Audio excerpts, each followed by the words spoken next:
hard episode of the High Voltage Live Show. I'm your host, Willie Snyder, coming to you live from the Mile High City in Denver, Colorado, where the AFC Championship is going to be played this weekend. And good luck to the Denver Broncos this weekend. And I'm joined by my awesome co-host, Mr. King James Stalkup, over there in Hook'em Horns, Longhorn Country. And, like I say, it's really awesome to have everyone joining in. It's so much fun. And we already have David Engelhardt in here. David, our prayers do go out to the people that are going to be affected by this winter storm. That's us. It's about to get bad here. I was checking. I was like, holy crap. And I was looking. I was like, well, is that going to affect Bull tomorrow night? It comes in we're really going to get it, but when it'll start freezing over and everything's about 4 or 5 in the morning. So I was like, well, I guess we're pretty much going to be shut in all weekend. So I'm going down tomorrow to buy a whole bunch of groceries and stuff to be able to cook. And then we have DJ up in the house. What's up, DJ? He showed up for another butt whooping again. Oh, He's dude. been 2 in a row, man. He's got to pick it up a notch, man. To compete with me. I tell you what, dude. He's already tossing it out there. It's going to be colder than the Dallas Cowboys offense football in Texas this weekend. Ay, man. He probably spent all week thinking that one up and couldn't wait to post that. Man, cold breeze blowing through here right now. I want to do a big shout out to IEC Rocky Mountain. They're been showing a bunch of our Myth of the Weeks in their classes. Oh, really? That's pretty awesome. It made me feel really good that they're like, yeah, they don't think you're right on this or they don't like this. It's like, all right, well, show us where we're wrong. Like I say, it's cool, and like I say, bring it to the debate. Let's go, let's debate it. I would like to know what they didn't agree with. Sure, it's gonna be interesting. I want to put this. This is a good example, and it was IEC where this happened. Matter of fact, they had where all their instructors would gather. They used to, I don't think they do it anymore, but they used to gather in St. Louis. And they had this band they put together, group at, I think somebody get kickbacks, but what do I know? They had been using our material. It's a secret. And this one girl's passed away now, it's Lady Madeline. She come there telling us that we used to have, you would have breakout rooms and we would take and have like beer, barbecue. I mean, we actually had kegs in our breakout room where we were, they come ask the publishers questions, stuff. Everybody come drinking beer, having hors d'oeuvres. I think one year we did barbecue, but they come in there and would talk to us, and nobody ever had a problem. And then her and like 3 other people, they were on the board. And she come in and told me our publications had all these mistakes. And I said, well, what are the mistakes? And she goes, well, I don't know. And I said, wait a minute. You just come in here and accused us of having mistakes in our publications, but you can't even tell me where it's at. And I said, you don't want to discuss it. You just want to come here and make wild accusations and you can't back anything up. I said, what the problem is, I said, you're probably going to tell me something's wrong. I'm going to show you that you don't know what you're talking about. And she goes, how dare you talk to me that way? And I said, how dare you come in here and make accusations? And then the guy they had at the time that was running it, Bob Bear, come up. He goes, I heard you told her. I said, yeah, I did. And I said, matter of fact, I said, we come out here as a courtesy to you and pay for the booze. We provide all the hors d'oeuvres and everything for everybody to have a good time. And she comes in there and makes accusations and you're coming over talking to me. I said, maybe you need to learn to get a hold of your instructors and tell them to present it what's wrong before they just come in and make accusations. Sure. And he goes, well, they come here. I said, I don't want to hear it. I said, matter of fact, I'm going to debate if I want to come back next year. So I want to give you an example, James, that we run into a lot. I want a big shout out to Electrical Code Discussion for Awesome Electricians group. It's just growing so much, and there are so many awesome comments in there. But you'll always get these comments where they're like, everything we use has to be listed. No, it doesn't. And so, Not true.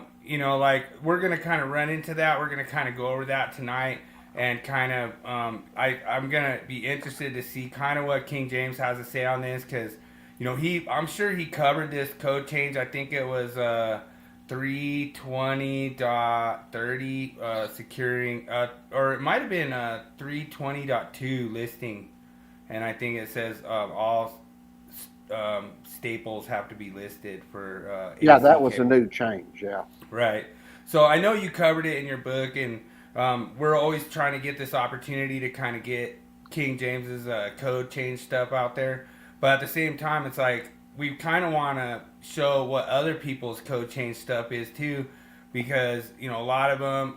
Tonight we have some audio from Ryan Jackson. He's on code making panel 3, code making panel 17. And he's part of this voting committee that's passing a lot, getting all this stuff passed. And me and King James, we're no stranger to kind of the things, what happens with their shenanigans. And this last cycle in 2023 for 2026, that I actually had 11 cams against my public input, and it passed all the way through all cycles and everything, and it got all 11 got rejected in the cam process, and then next thing you know, they took it upstream to the Standards Council, and it got rejected at the Standards Council level. So David says he remembers being in St. Louis for IEC conference at the turn of the century, followed by trips to Atlanta and Denver before they let you go for being too serious. June 2002. Oh, David. That's Man. interesting about that, because he knows what I'm talking about in St. Louis and things like that. We've been doing this a long time, and Bill will verify this. They on our group stuff, like Jeremy and a few of those others, they come over and start talking a bunch of crap, and I start bringing up these locations and places that have been, and they always say, "Do you got proof that you were there?" True. How the hell else would I even know something like that? Oh, And absolutely. where they were. I mean, but people back then, the instructors and everybody, they know we were there. I mean, and I know exactly what happened. I'll tell you a quick story, something that happened. We were and my dad, if he was here right now, I don't know where he went tonight, but we were there one time, and we were there in St. Louis, and they got my coach to do a presentation, and I don't remember what it was. And then they started asking him questions, and God my witness, people were there. Would tell you if they watch this podcast, I'll tell you this actually happened. He didn't know the freaking answer. You know what he did? What's happening? He literally asked Dad. He goes, hey, Mr. Dog, he goes, how would you answer that question? He did it 3 times, and Dad and I just got up and walked out. Dad goes, hell, if they wanted me to teach the class, he should have asked me instead of him. He was pissed off about it. That's funny. That actually happened. Wow. Yeah, and like I said, I thought it was pretty funny that these guys come in here and they say proof, but man, Jeremy hung up the phone real quick when you said, "Hey, here's the guy's name. Why don't you go ask him yourself?" And he hung up real quick. That podcast was over right there. Yeah. So Yeah. pretty funny. It's pretty funny how the proof's in the pudding there, Jeremy. And like I say, we have a lot of fun doing this. I don't have to prove that. A lot of these classes are starting to get into the myth of the week, because they're getting into this whole thing where a lot of these instructors are kind of they're just pushing this narrative down the road. Well, And, it's just like we had one podcast. it was on your podcast. It was on your live stream there, Jeremy. And King James just took you to the woodshed and told you how it was, and how your good union brothers are trying to sell to the non-union and everything. Next thing you know, you just hung up the phone and you were done. The whole podcast was over. Well, it's just like we were doing a podcast there one time, and Chad German had his class watching the podcast as we were doing it. Remember that? Oh yeah. And I've actually had a couple of texts from others that said that they watch our podcast and show it to the apprentices. So, Right. and Yeah, that's and this is actually my first myth of the week. That's 2026. So that just shows you how deep my myths go. I mean, going all the way back from 2020, 2017, all the way been doing till it for a long time. yeah. I mean, it was funny. We were sitting there. I was doing the one on A8000 when we did had Crystal Hunter on, and that was 5 years ago. Yeah, It's hard crazy. to believe, isn't it? Yeah. So that's pretty crazy. But like I say, it might have been 4 years ago, but it was just crazy how long ago it was. The stuff we were talking about, I was like, we haven't talked about that in a long time. So, it means a lot that, you have everybody jump in, and, it's like I've shown Jeremy texts from DJ85, saying, man, that Union guy's really kind of pissed off. Is that Gopher Pin? And it's like, oh yeah, that's Gopher Pin. But it's pretty funny, and like you lost the whole debate there. So well, we're gonna get that. Dad's still getting over surgery that he had skin cancer on his face, and he doesn't want to go on because he's got scars and everything right now, and he's trying to get them down.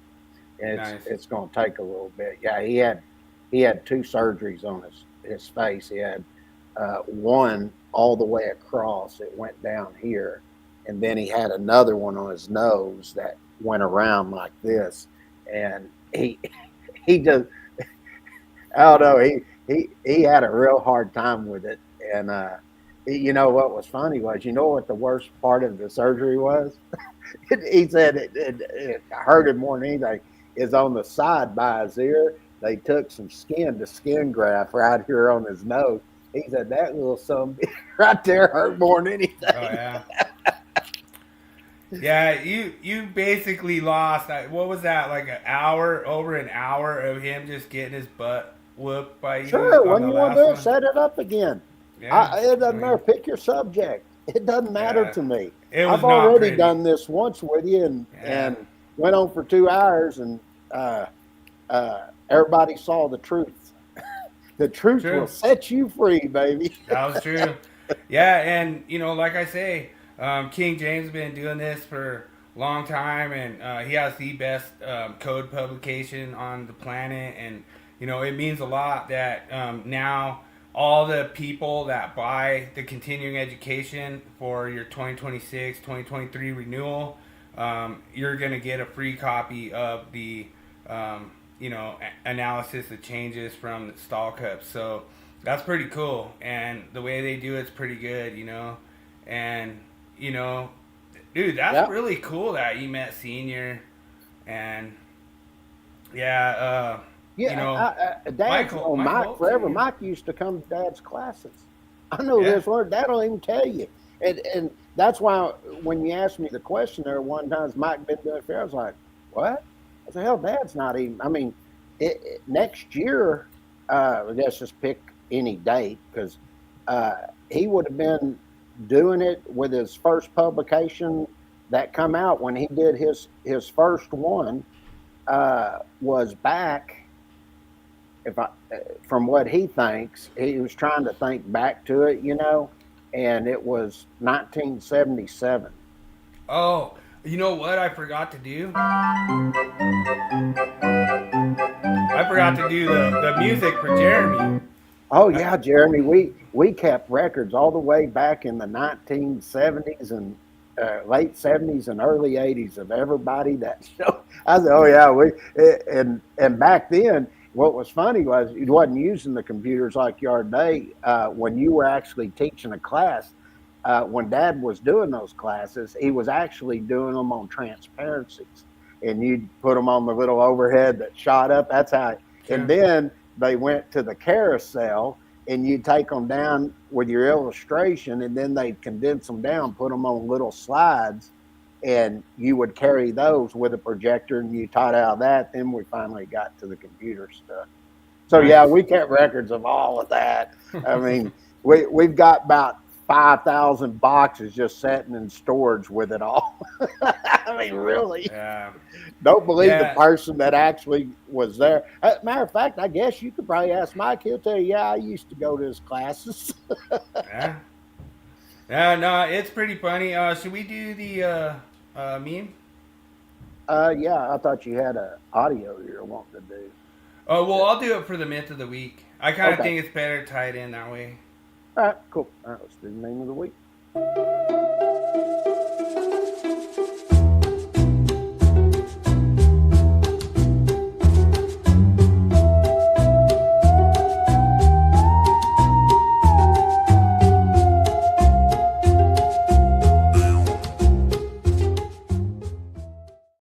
Dude, it was really funny because like one of the guys. So one of the guys, they were sitting there saying that there was some white stuff oozing out of the breaker, and this guy's like, "I know what it is," and everyone's like, "Oh, everyone's waiting to see what it is," and then he posted that. Oh man, I was dying laughing. That was so hilarious. Oh, that was so funny. It was a real question that like it's like everyone, the whole entire world revolves around Gopher fan. So Can I ask a question? Why do you got to use such inappropriate language all the time? Yeah. I mean, some of the stuff, it's just disgusting. You know. He's not professional at all. I don't know how they keep him as an instructor over in Minnesota. I just don't know. Yeah, they probably have better options, but one thing Broncos country, let's ride. Yeah. Broncos country, let's ride. There's your $100,000. There's your $100 million clip right there. Broncos country right there. So going up against the Patriots this week, and it's gonna be a lot of fun. We're gonna have a really special Monday Morning Coach. We're gonna have a Patriots podcast come collaborate with us for the Monday Morning Coach show. So don't miss that. It's gonna be really funny, and yeah, David kind of gets a little tired of it too. We really appreciate you jumping in, joining in too, David, and you see it. He calls you David Dillweed and all kinds of inappropriate names, and it's just not really a good look.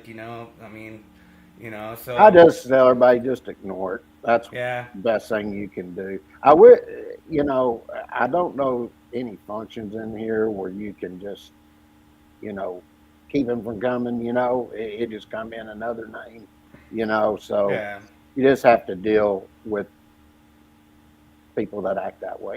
Yeah, I mean, he complains about everyone having alts and everything. Like he says, David Englehardt has a really cool page. It's called Electrical Wizardry, and it's pretty cool.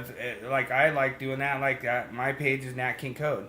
And so that's what we do. And then he wants to call it an alt and say we're trying to hide behind alts and all this stuff. And all we're trying to do is just increase the industry, the education out there, and just, help people get different ways to learn and, just have fun doing it.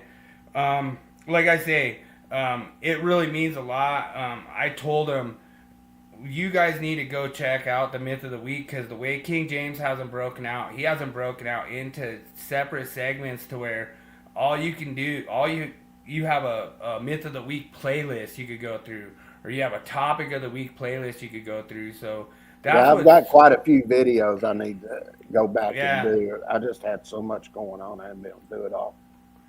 Oh, yeah. And one other thing I'm going through. Yeah, it probably wasn't. I'd probably get banned from it on Facebook, but it's just, I thought it was funny, the response that the guy That's why I asked who did it. I go, who did that? Yeah, but it was just, I just thought it was a really funny response, because like everyone was like speculating on what the white stuff was that was coming out of the breaker, and then this one guy was like, I know what it is, and it was so hilarious. It was so on point as far as just like, it was slapstick. It was silly, so it was really funny, but I'll try not to, encourage our young folks to be chopping out stuff out of the breakers and snorting it, because that's not appropriate. So agree. All right, ready for meme? I'm sorry, Myth of the Week? Myth of the Week. All right.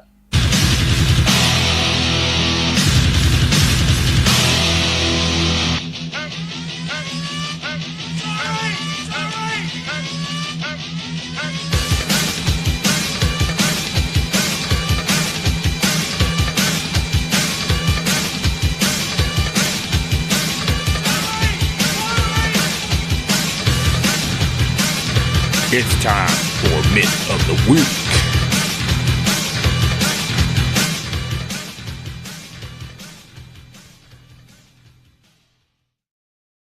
All right, first myth of the week for 2026 in the 2026 NEC.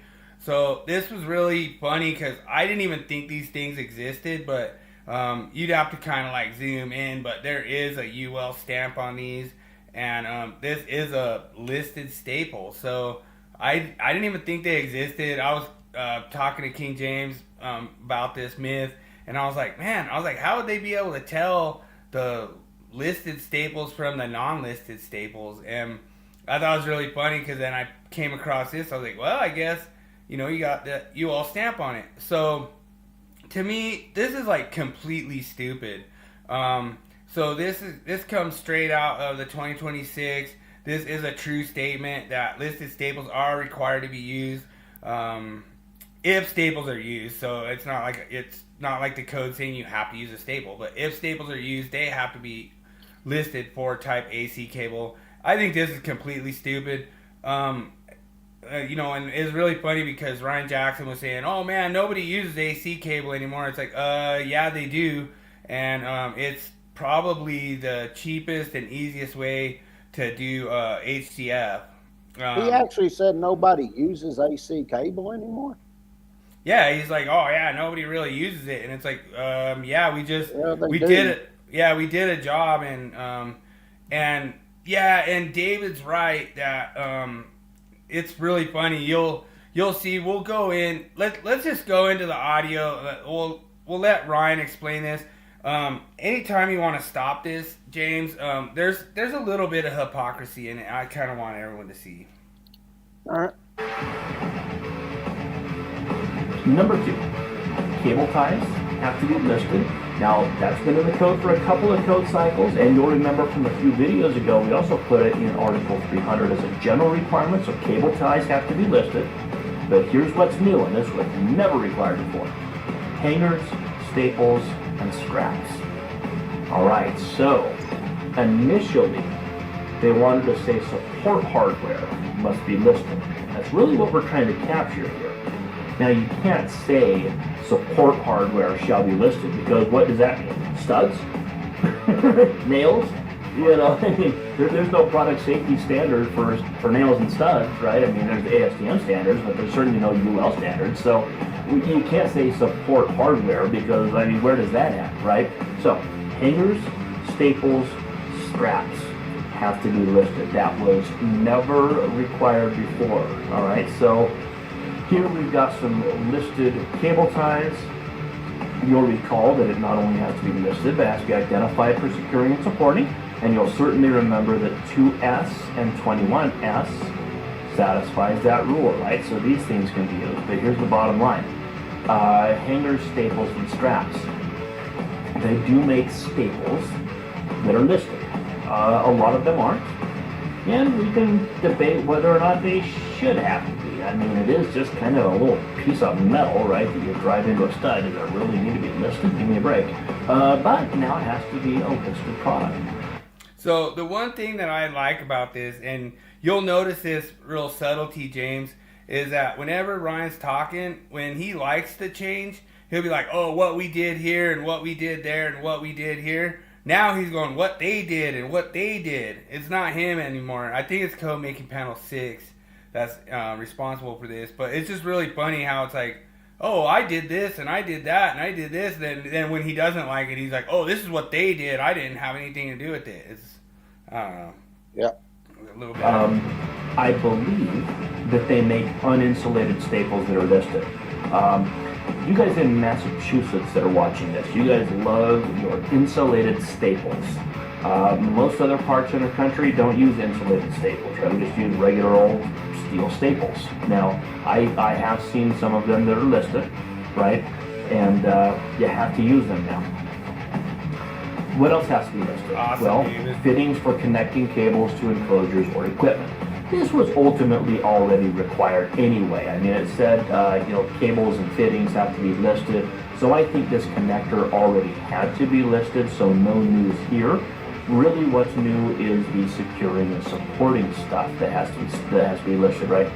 Staples, staples, hangers, straps, right? Cable ties. Here's the thing. Go to the .30 section of the applicable wiring method article, okay? 320.30, 330.30, 334.30. A lot of them are identical, but there are some differences in them. And the reason I want you to go there is because nowhere does it actually say you must use a staple, right? Or you must use a strap. Usually it says MC cable must be secured and supported using straps, staples, hangers, or other approved methods. So do you have to use listed products? Well, not necessarily. You can use other approved methods. Now remember, approved means acceptable to the authority having jurisdiction. So. Yeah, and I just want to point out what he's talking about, that number 3 where it says, or other approved means designed and installed as to not damage the cable.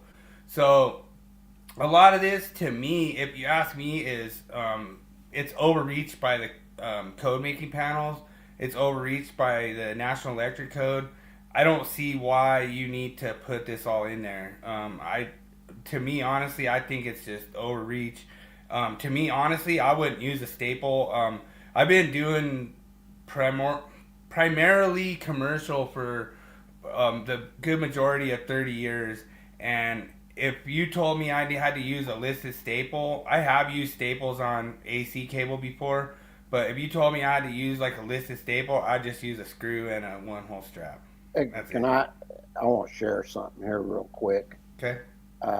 For people to see something that we did in this particular one, and it's not in the publication.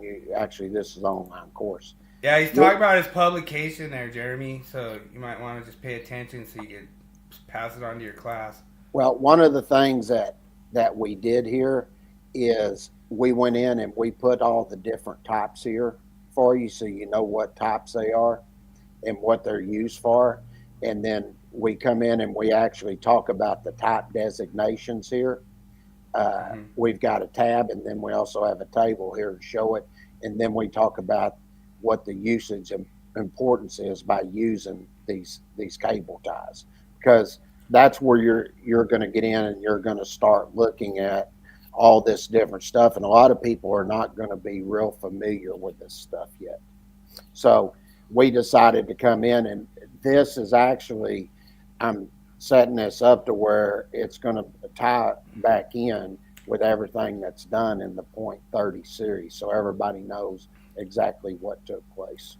Hey, you need to pay attention there, Weed Man, because what we're talking about is King James's code change publication, and that is the proof of everything that he claims. So right here, you're getting proof right now. So just pay attention. Mm-hmm.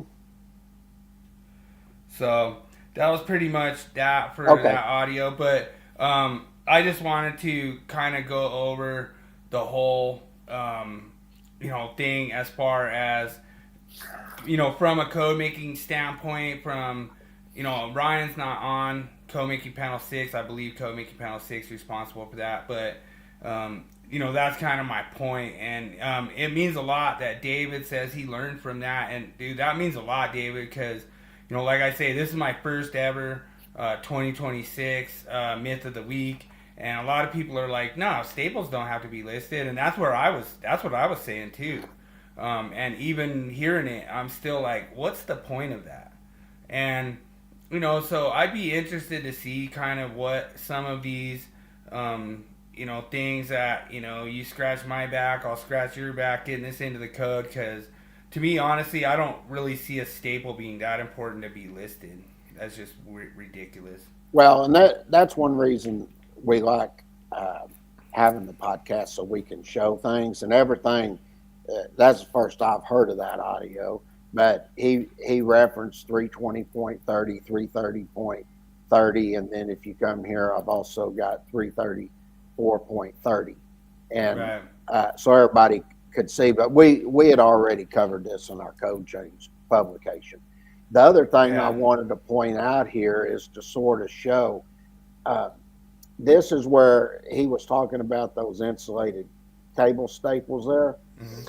And when you look at this really comes in and tells you need to go and look at what you're doing here, because what we did, we come in and I looked all this stuff up, and it's talking about this product here, and you can see it's talking about the insulated staples, and they're approved under UL and CUL. And this is for single or double stack, and that's for 14-2, 14-3, 12-2 staples. And then it's also tells you all the low voltage cables it's suitable for. Okay. True, and there is like local amendments that have really pushed on this. I know Massachusetts is one that pushed on this a lot, and so like I say, we don't really have to sit here and prove your like low reading comprehension here, Jeremy. What is he asking again? He's saying proof of every claim you've made on your show today. Oh God. Yeah, I know. I was just accidentally lucky to even know that they were doing the instructor meetings that they did for IAC in St. Louis. I just happened to actually, but then again, David come on and confirmed that he had been to them. So yeah. I was just lucky I remember all this stuff. Yeah. It's unbelievable. Yeah, and there's David's comment there saying he said you're right. So I guess you're the only one out there in the cold there. I guess it's pretty cold out there in Minnesota. Affecting his brain. Being out in the cold there. But then again, the thing with Jeremy, he doesn't go in and read the comments. I doubt he even reads the code properly. But he comes in and just starts mouthing. It's like at one time he said, "I only call you two morons," and right before that he called some inspector that was on the podcast a moron. I mean, it just goes to show he don't even read what's there. He just starts spouting off at people. And, well, he must be drinking, because we said IEC, but I don't know what. No, we never said anything about ice. But you might want to get off your proof that ice is showing your material in their print. I don't even know what he's talking about. I don't either. It blows me away. He's probably drinking, hitting the bottle again, but. Oh yeah, we got the immigration and customs enforcement that's out there doing electrical work in front of the protesters. Oh yeah, Jeremy. I don't know. Well, he's probably got ice on his brains. It's Yeah. the state right now they're looking at. It supposedly has the biggest fraud in history, and Jeremy'd fit in right there since he's a fraud. Yeah. That's true, and he just wants to keep, wanting proof and whatever. But, like I say, it's really cool that we can go in, bust these myths, and people can learn from them every week. And like I say, I learned from this one this week. I think it's pretty ridiculous. I don't understand the reason for having a listed staple. And honestly, that was the first time I ever saw that staple. I'll probably never use it. I bet you that staple's probably the same price as a one-hole strap, or probably even more expensive. So I don't see the reason for using a staple. Like, the reason for using a non-listed staple is they're a cent. They're 2 cents.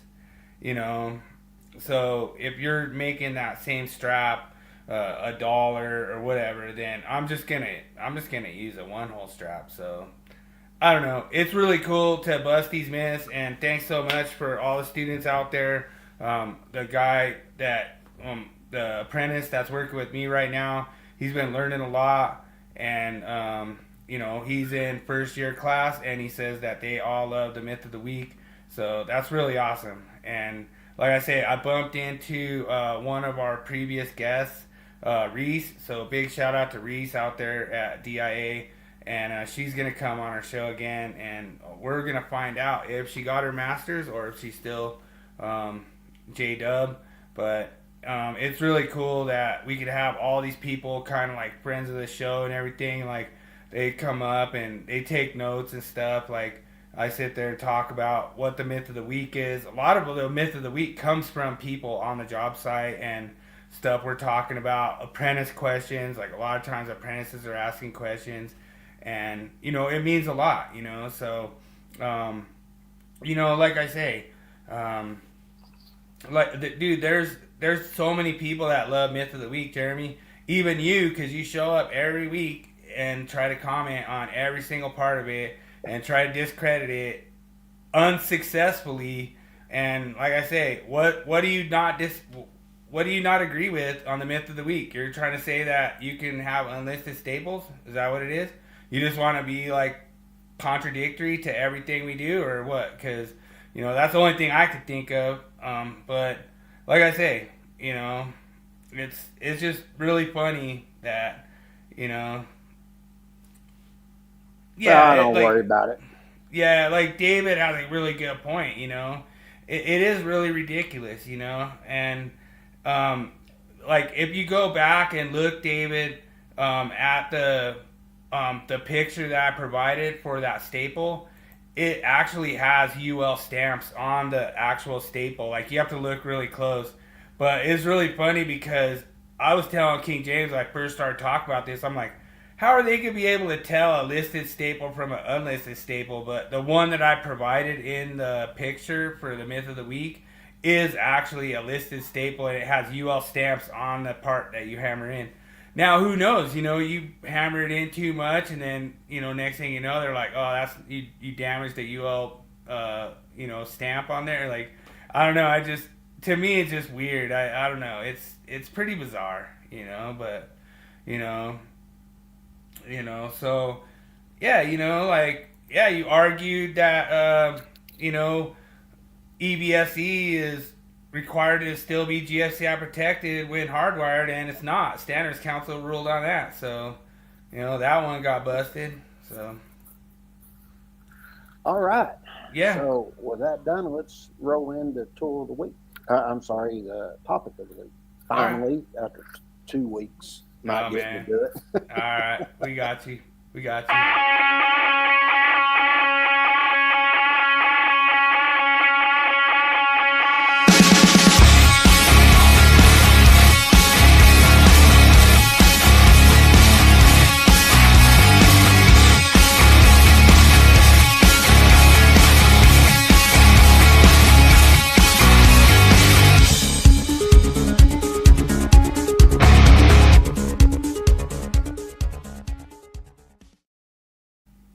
All right. Finally, I get to do some topic of the week.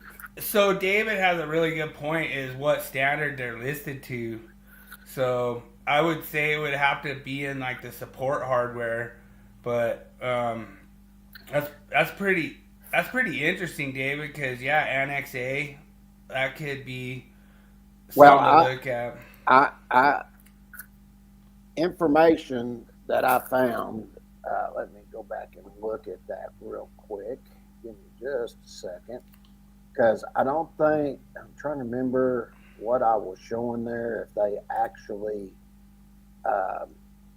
put the Jeremy, the staples don't need to be listed. Like, right now, anybody that, unless their jurisdiction adopted 2026 and their permits pulled under 2026, they don't need to have to worry about this at all. That's the reason that I kind of shy away from doing the 2026 stuff, because nobody's going to be seeing that for at least probably 2 years.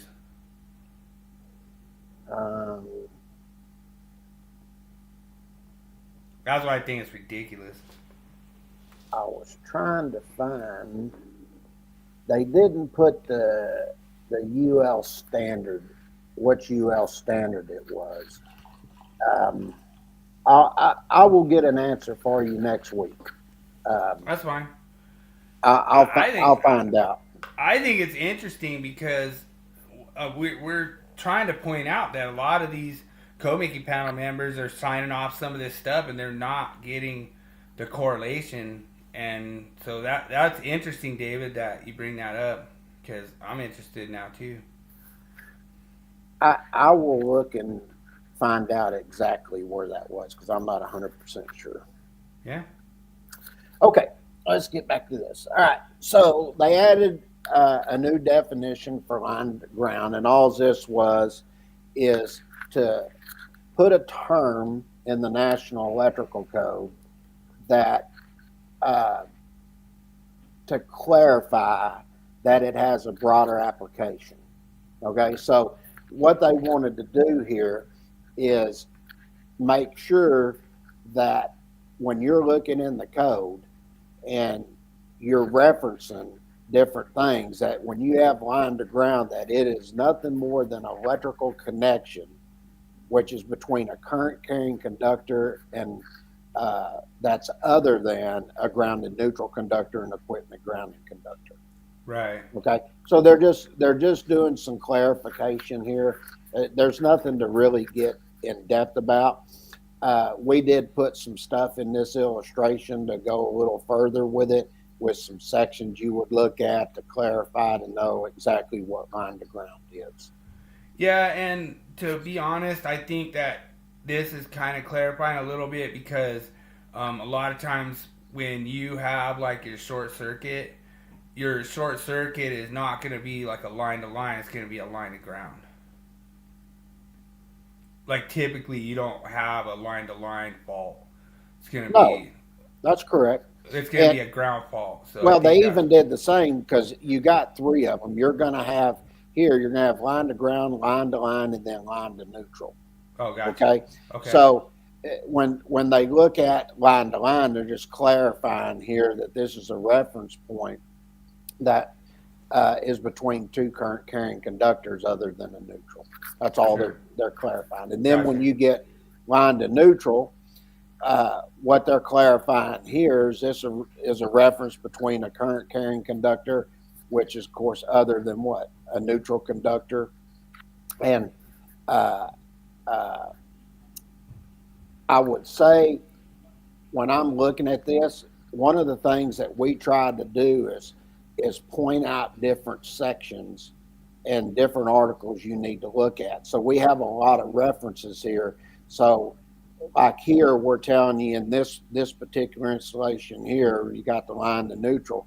We're telling you also need to go over and look at the equipment grounding conductor, and the sizing issues of that has to be done by a qualified person per 250-122D exception to make sure it provides an effective ground fault current path. True. The one thing that I notice about, like, when you look at all those is, like, being an electrician, as long as I have been, if you have a line to ground, that pipe's going to ring. Yep. And the minute you hear that pipe ring, you're like, oh, it's hot to ground.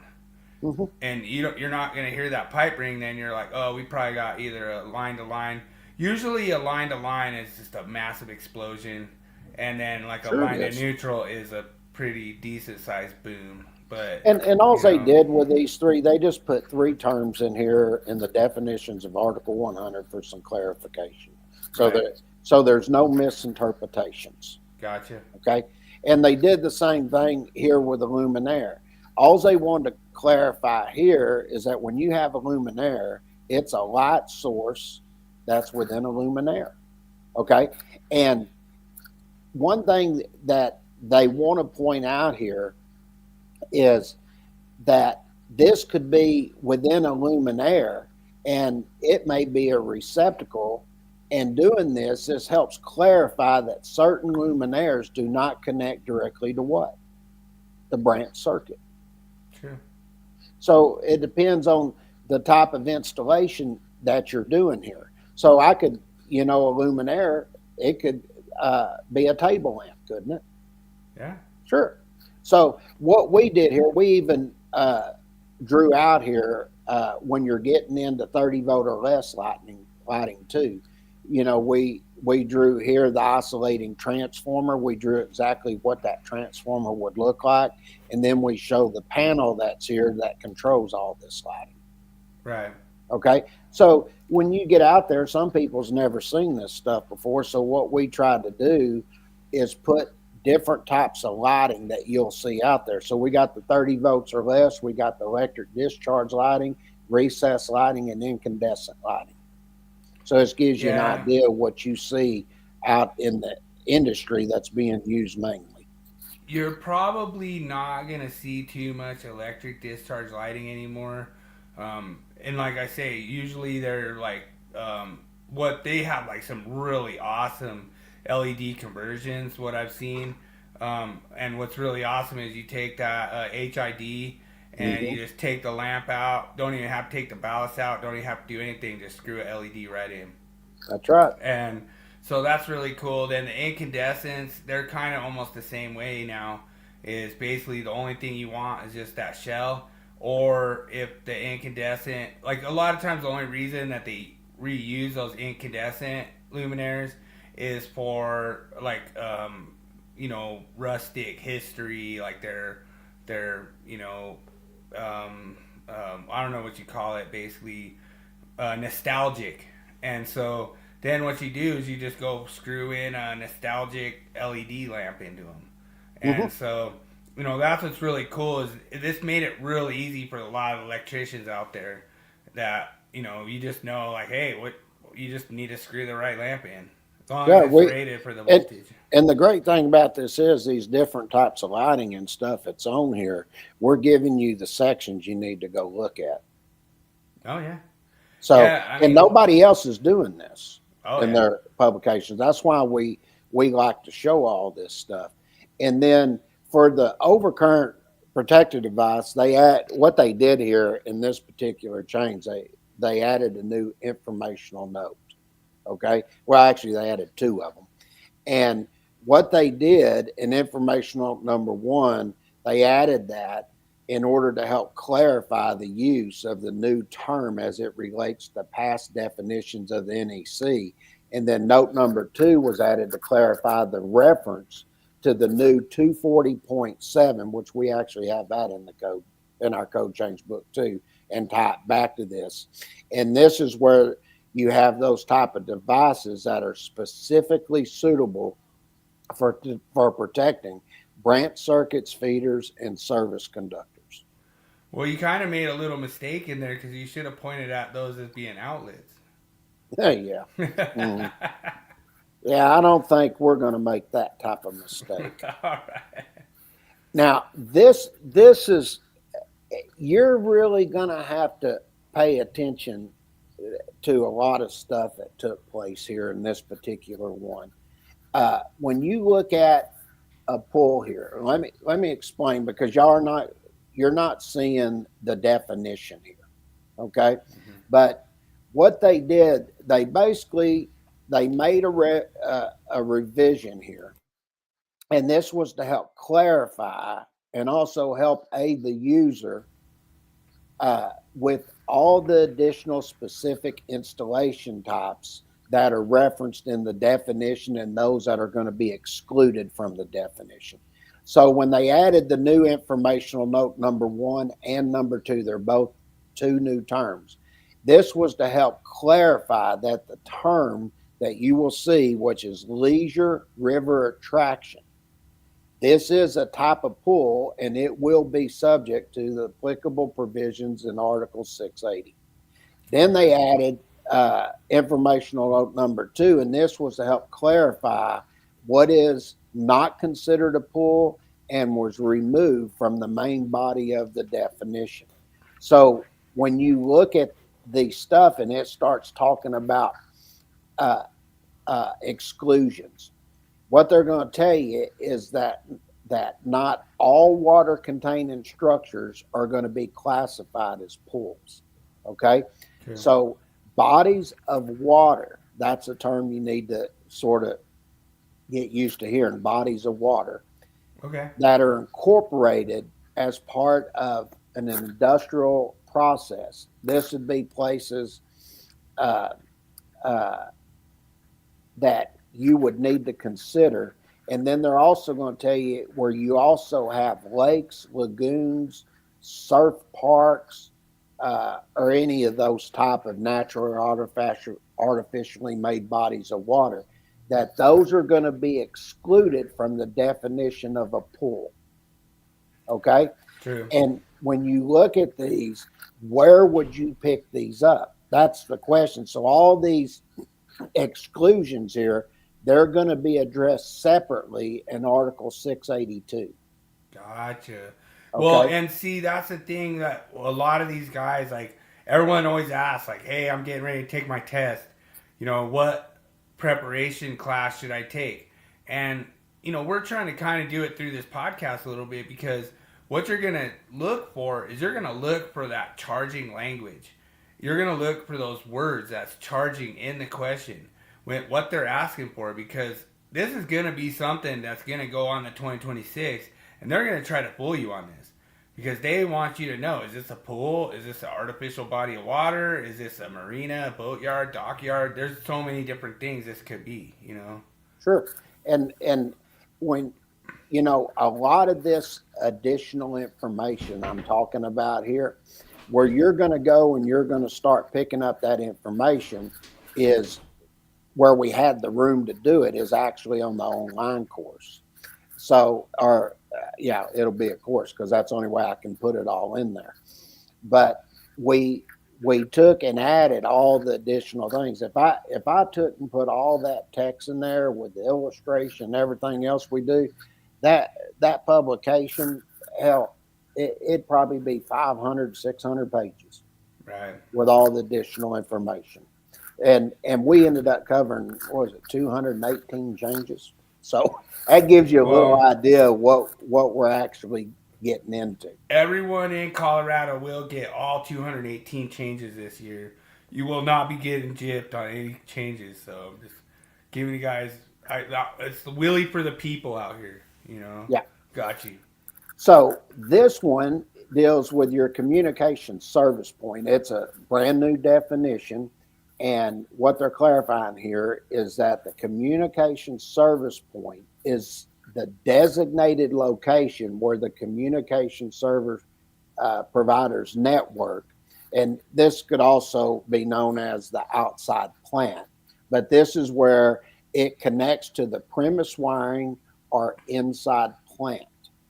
Okay, so when I look at this, by them taking and providing a clear and a specific type definition here, this allows the National Electrical Code to ensure that electricians, inspectors, engineers, whoever, that they can take now and accurately identify and work with a communication service point. Okay, so would this have been previously located in Chapter 8 as like a standalone definition? Well, they didn't have it in there to identify it, and that's what they're doing now. So making this change, basically, what did it help? It helped streamline the installation and maintenance processes. So this will help reduce any potential confusion or errors by having a definition in place now. Looks like we got a student in the chat. We got David Engelhart, UL 2239 hardware for the support. Good job. Conduit, tubing, and cables. Awesome, David. Thanks for putting it in there, man. I appreciate it. Now I don't have to go look for it. I'm still I'm gonna go scrutinize that later. One last thing. I appreciate it. I won't have to look at that now. There you go. All right. So then they did a bypass isolation switch. This is a brand new definition here. And basically, this bypass isolation switch, it basically what it is, it's a device that is designed to work alongside what? A transfer switch. And this provides a direct connection between the low conductors and what? The power source. So now this is the key part. What does this setup help allow? What it allows is the transfer switch to be isolated or disconnected for what? Maintenance and troubleshooting. Okay. That's what it's really for. And this bypass isolation switch, it can be manual, it can be non-automatic, or automatic. It just depends on the type of specific application and requirements. That's it. So putting this definition in, what is its role? I guess it's the question. It's to help distinguish it from what? Any other type of similar type devices, such as what? A bypass isolation transfer switch. Gotcha. Okay, that makes And then, sense. and then when you look at it, That's pretty funny. David had to find his hard copy at 26. Nice. Dude, I got mine on order. It was supposed to be here on Monday, but I don't know what happened. I still haven't got mine yet. so when I look at that,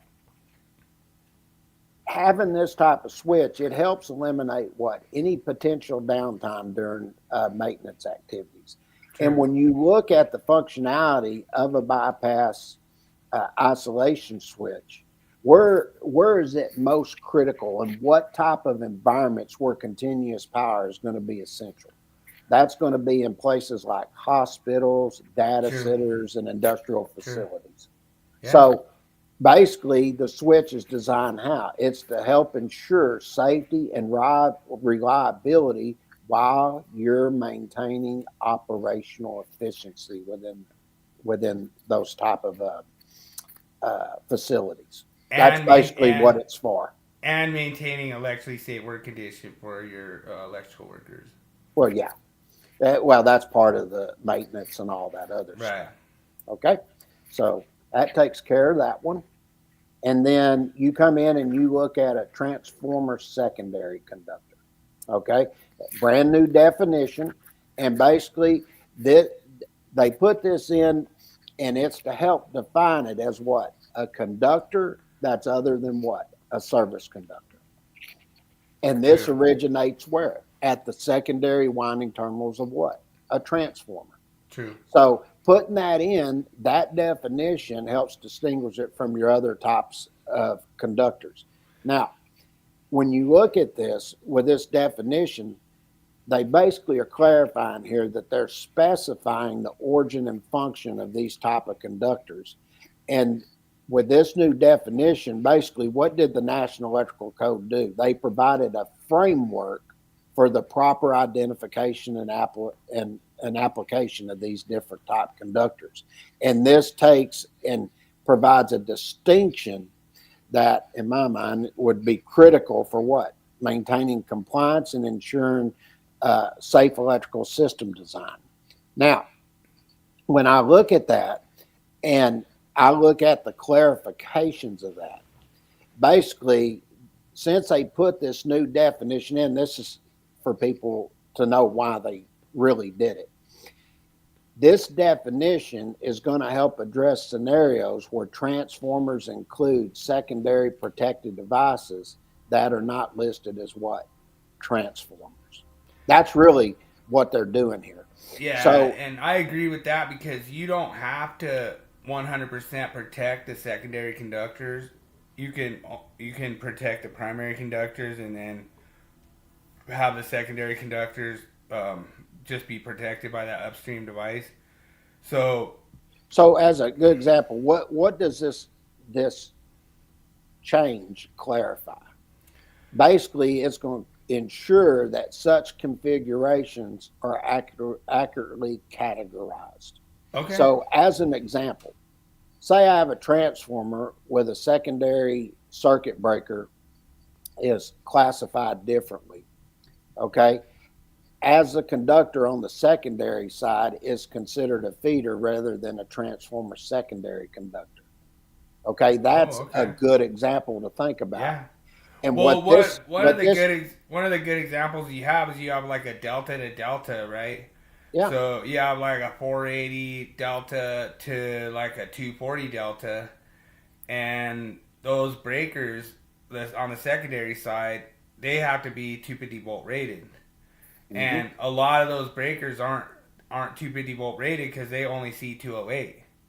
So you have to kind of look at that on your breaker rating when it comes on your secondary side to make sure that breaker is gonna not have an unintentional rapid disassembly in the field like Tommy Sure. D says. And this is a good reason to explain us. That's why we have all these sections here for you to go look at.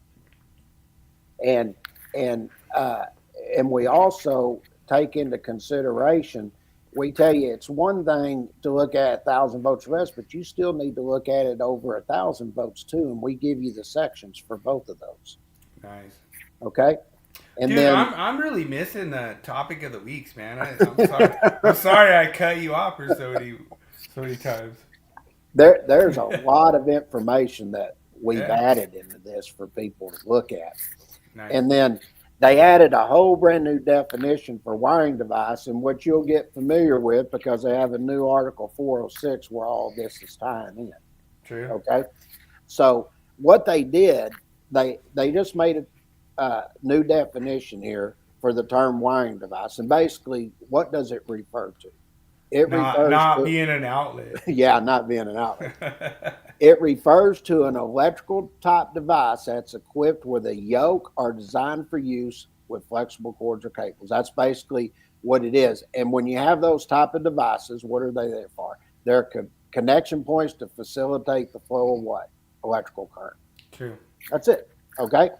Now, when I take and I look at this, you're gonna see, which I find this funny because you get in the informational note and they're gonna give you examples of type of wiring devices, but they can't give you an example of a type of an outlet.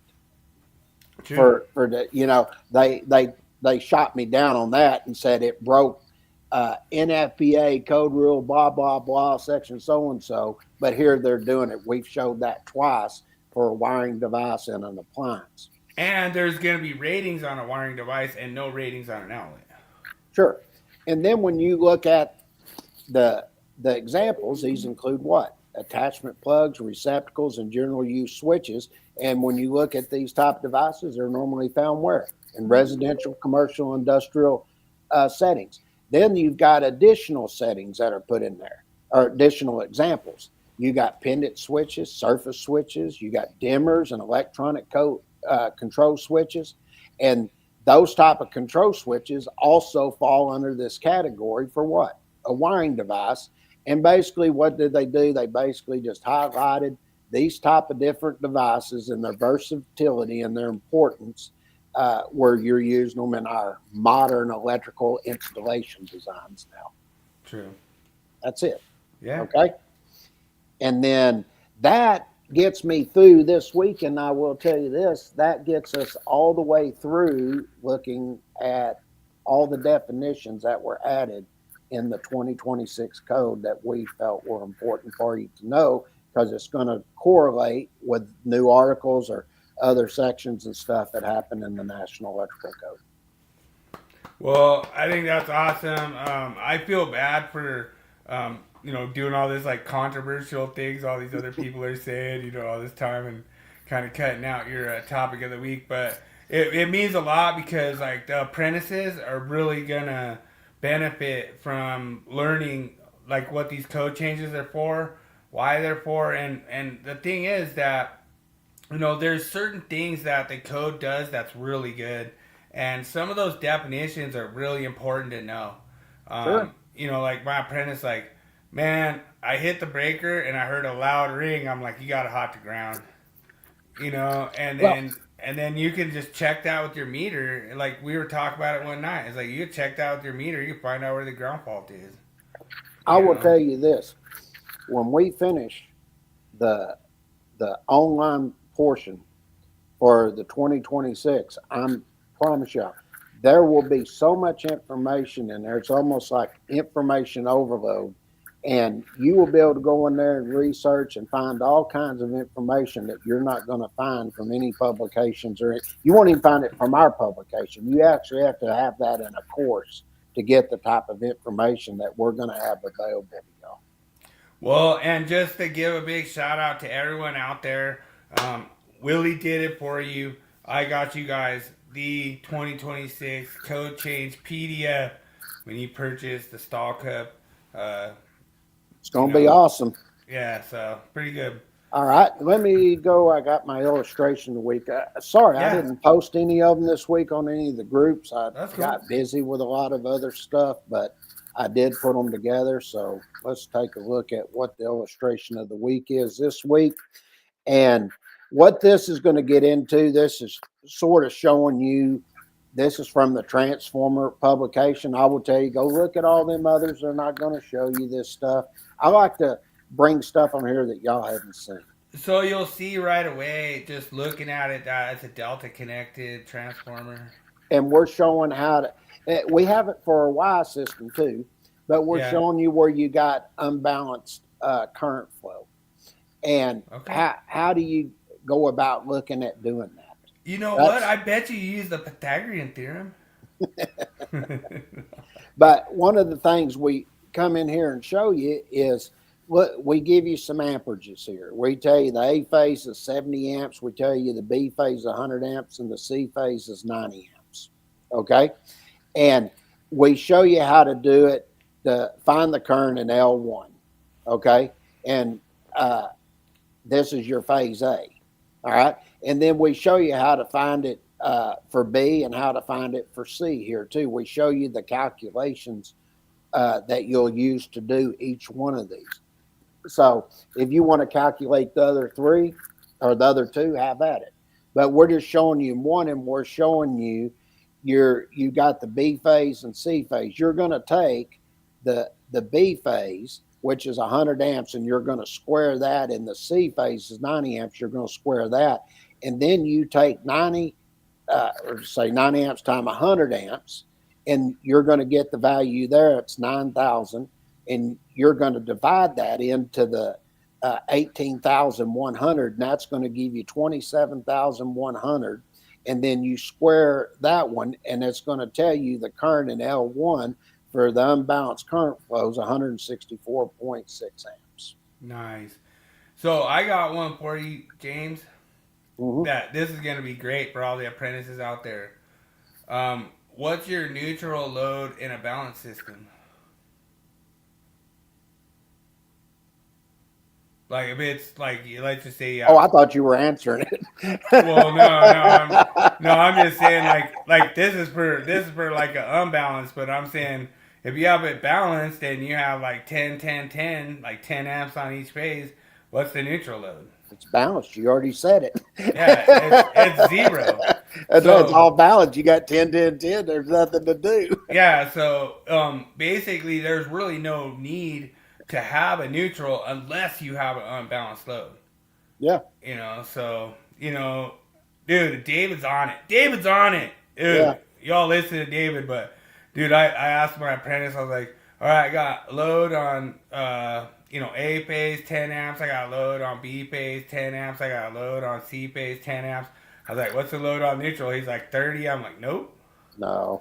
So, it's that whole thing that these guys think, oh, you just add it up. No, if it's a balanced. So basically what happens, and I was explaining this to my apprentice, when A phase is hitting, B phase is acting as a neutral. When B phase is hitting, C phase is acting as a neutral. Yep. When C phase is hitting, A phase is acting as a neutral. So that's how that works, and matter of fact, we even show where you have a balanced system, and we go through and talk about it, and then talk about the neutral. That's why it's important to get publications that show you all the different theory, because when you actually look at it, it's theory. A lot of it's theory and knowing the type of systems, and this is showing you how to determine this out in the field, because a lot of the electricians, they never deal with this stuff. They have no clue. Yeah. So that's one reason we try to bring this type of information on the podcast so people can see it. And if there's anything that you guys feel is wrong about this calculation that you don't agree with or something, like let us know, and we'll go in and see if maybe you just like missed a number, missed a thing in part of the formula. Good try. Because I have not seen a single one of King James's formulas that are wrong yet. I'm trying. I'm working on it. I'm trying to find one, but as a good example of what you're saying there, like this, there's a lot of calculations that are in our publications you're not going to see them in the code anywhere. These are engineered, proven calculations that they've been using forever, and this is how they determine these different type of things that you're trying to find. True. All right. And now I got one other article of the week. So the article of the week, I did one. This was determine the maximum inverse time circuit breaker for a motor. Okay.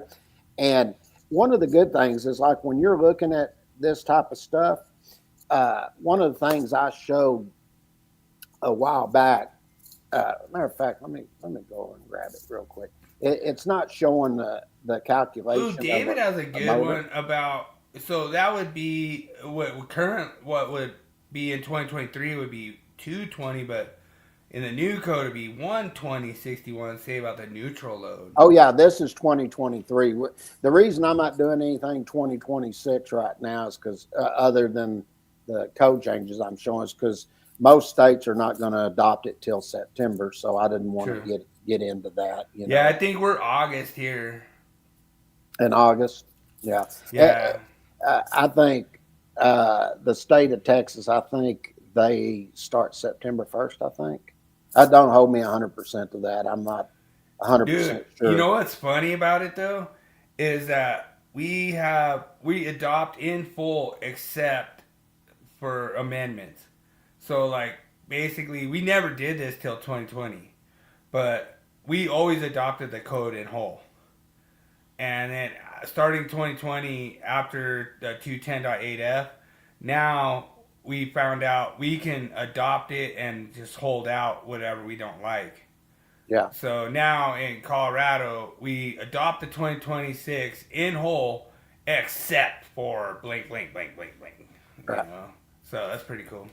Now, this isn't on that particular illustration, but what I wanted to show everybody is, like, if I'm looking at illustration, I'm showing you where to go get the motor amperage and stuff. When that particular course comes out and you're sizing the overcurrent protection device for that motor or an inverse time circuit breaker, we'd have a loop over here that would take you through all this. And the loop would start off at 240.4 G. And we take you over that table, and that table is basically going to tell you, it's going to talk about specific conductor applications. Okay. So when you look at those specific conductor applications for sizing that overcurrent device, you're going to go down and pick up motors. And when you pick up motors, it's going to tell you, see all these parts. Well, right. Then we'll take you into there, and then we'll take you over at the start of Article 430, and we'll look at 430.6A1. And basically what it says there, it says the headings, table values. It's going to say, basically, sort of correlate in a nutshell. If you're sizing your conductors and overcurrent protection devices, you're going to look at tables 430.247 through 250. That's basically what it's going to Yeah, and like, see, if you look on like the right-hand side, you'll see how you can work the problem. That was my idea. I told James, like, hey, dude, can you work the problem? And then he's like, yeah, that's a good idea, Willie. We'll start doing that. So, I'll tell you, that was something to learn out of. Yeah, I know. I don't know, I told this story. When I was trying to get it to do that and go to accept the value in there, there's certain things you have to do. But wow, David, 4 years till David even sees that stuff. Wow. Sees what? Oh, yeah. Like 4 years for 2026, yeah. You would come over there. So when you look at this, and then if you were going to do overload protection, that's another one we'll have, and that's 436A2, where it's going to tell you use the nameplate value. Well, true. So since that particular motor, when you look at it, we'll get over in a second, but I'm going off memory here. We're telling you to do a 50 horsepower, 460 volt, 3-phase design B motor to size the inverse time circuit breaker. So we know you'll see in that loop there, the next section we'd have be table 430.250, and you go over and you pick up a 460 volt motor, come down, pick up 65 amps for 50 horsepower. Okay. Now, once you determine that amperage, and that amperage would be used for sizing the conductors or overcurrent protection device. But since we're doing the overcurrent protection device, then we're going to have a section there that's going to be 430.52C1. And when you look at that, it says you're going to use the values that are listed in table 430.52, but we're doing the maximum. So what used to be an exception is no longer an exception to, it's going to be a B. So we would pick up B, and you'll have all of this information given here. So all you would have to do is just click the table, and you can go back and forth and see where these values are coming from. You better not be calculating minimums in there anymore. Yeah. I'm going to have to disagree with that. Okay, so let's look here. So this particular one, we're doing a 40 horsepower, 3-phase, 460 volt. So you'll see that we give you the table here. Table 432.50 and 430.6A1 tells you to get there. Now, this is why we put all these sections, so you know the code loops, where the information comes from, so you know how to select the proper amperage. So I have a 40 horsepower motor, 460 volt, 3-phase. It's good for 52 amps. Then we're doing the maximum. So you'll see that I just explained, if you look at 430.52C1, the heading of the table says in accordance with table 430.52C1. That's what it's going to say. And it says it can exceed the value calculated in table 430.52C1. Okay. So we've done that, did the calculation. The motor didn't start, the inrush current, whatever. So then we decide to go up to the next standard size. You try that, didn't work. So now you look at 430.52C1B3, and it tells you can take that inverse time circuit breaker up to 400%, but it tells you once again, you cannot exceed the calculated value. So if I take 52 amps at 400%, that's going to give me 208 amps. Then I go look at table 240.6A, and the next size that is below 208 amps is a 200 amp overcurrent protection device. True.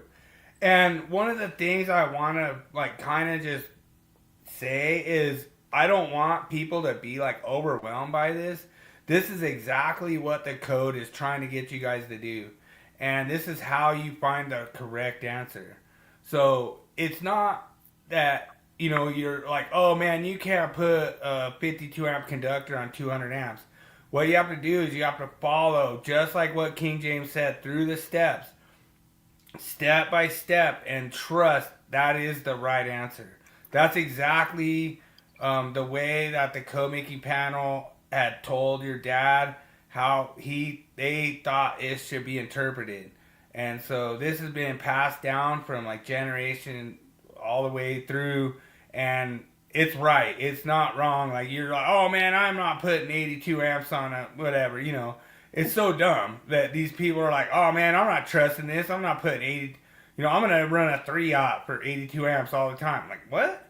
So you have to understand that there's a lot of things, like when you guys go and take that journeyman's exam, you go take that test, you're going to have to realize that is trying to get you guys to realize they want the right answer on these questions, and King James is giving you the tools to learn how to answer right. It doesn't matter about trust or anything.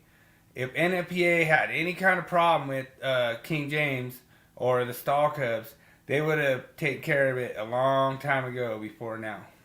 Yeah, well, they used to publish our publications, and you go back and look, these calculations we're showing y'all, their engineering staff, everybody looked at, and they all agreed with everything that we put in there and the way that it's calculated. Matter of fact,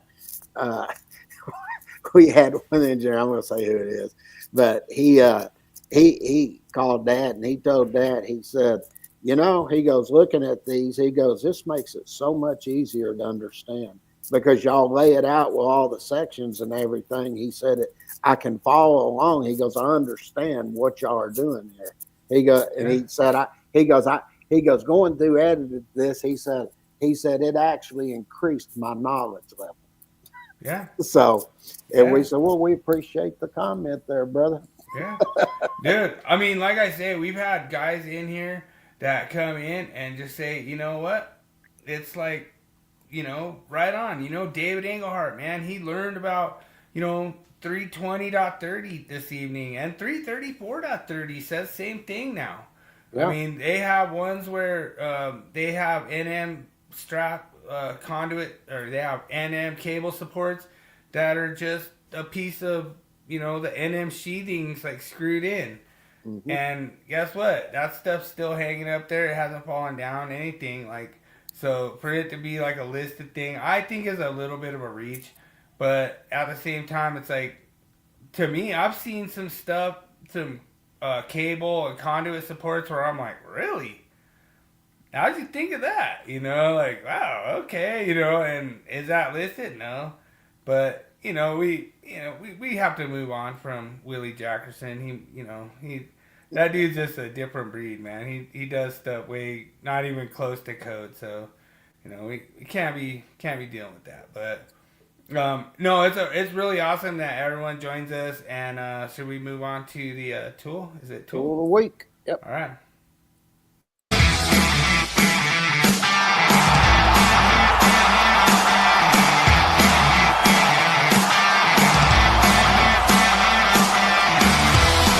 It's time for Tool Review of the Week. Sponsored by Electricians Only Tool Review and Nipex Tradesman.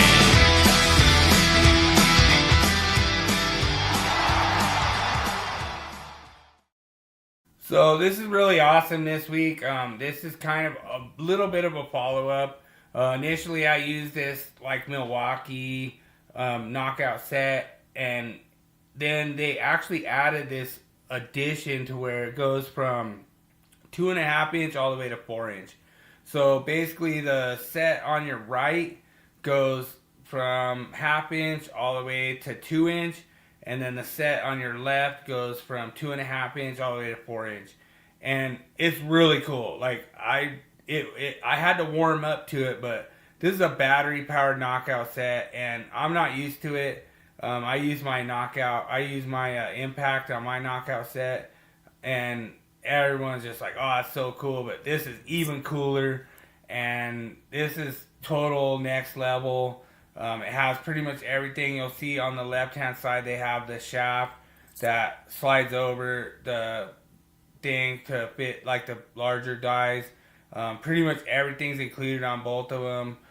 Like I say, hands down, this is the best knockout set you can get. I cannot tell you if there's another one better than this Milwuakee knockout set. One thing I will share with you is the first time I ever saw this, I want to say it was probably like 2019. They had a brand new one, and they're like, all right, here, we're giving you this brand new thing, here, tear it up. And I went and I accidentally hit the die the wrong direction on 1/2 inch.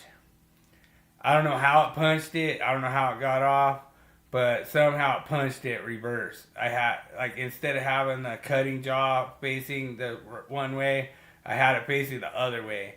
So I was the first person to use it ever. Daniel was there. It's about 2,000. Yeah, that's right around in there for the whole set. Yeah, pretty decent deal. Like, just a 4-inch die is like, $1,000 or whatever. So yeah, it's not bad, but dude, Daniel was there, and they're like, do not screw this tool up. You're freaking checking it out. You're checking it back in. And I just had to punch a 1/2 inch, and I was on tall grass, Daniel.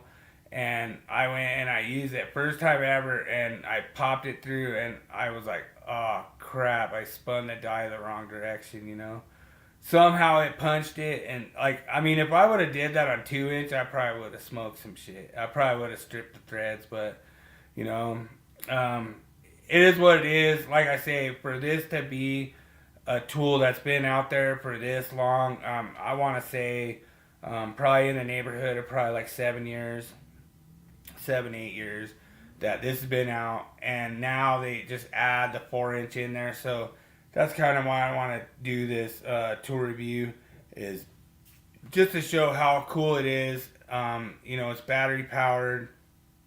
not many battery powered out there. I think we've done some DeWalt in the past. We've done probably some Greenlee in the past, but like I say, I really messed up by.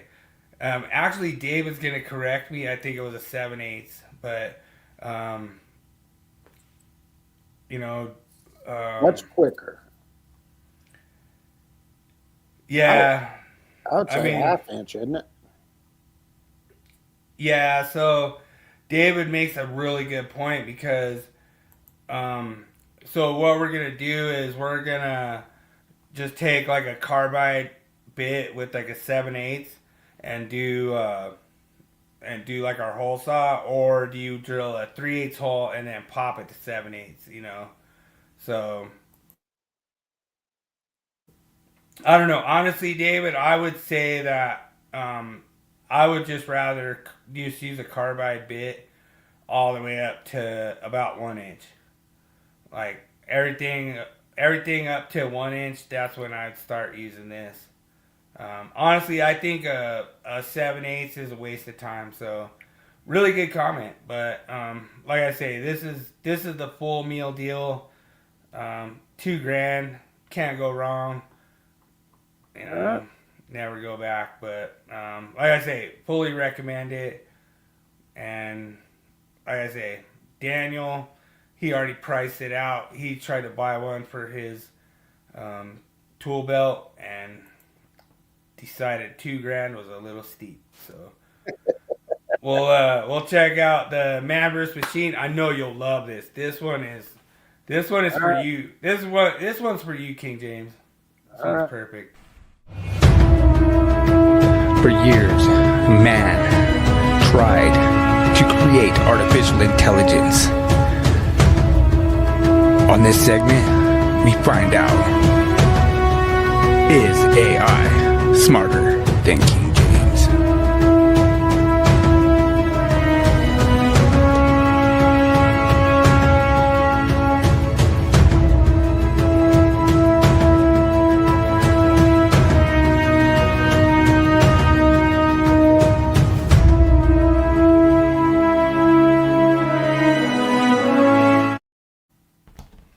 Oh, you'll love this one, man. This is perfect. Okay. This is one that you're always in, a section you're always in, man. Recreation. That means I'm never. Oh, shoot. Okay. Rooftop decks are accessible inside a recreational vehicle, so at least one foot off the perimeter of the roof deck. Shall not be located. Well, it can't be too high up. This is a guess. I'm going to assume it's 3 or 4 foot. You're looking, you got your deck, can't get it up too high. I mean, So, if you look at a 6 foot person, just 5 foot, 6 foot, so you wouldn't want it up above, so 6 foot's out. Dude, David's sitting there. He's got his popcorn out there. I'm going with B or C. I'm trying to think. I mean, 5.5 foot is your TR, right? Tamper resistant, right?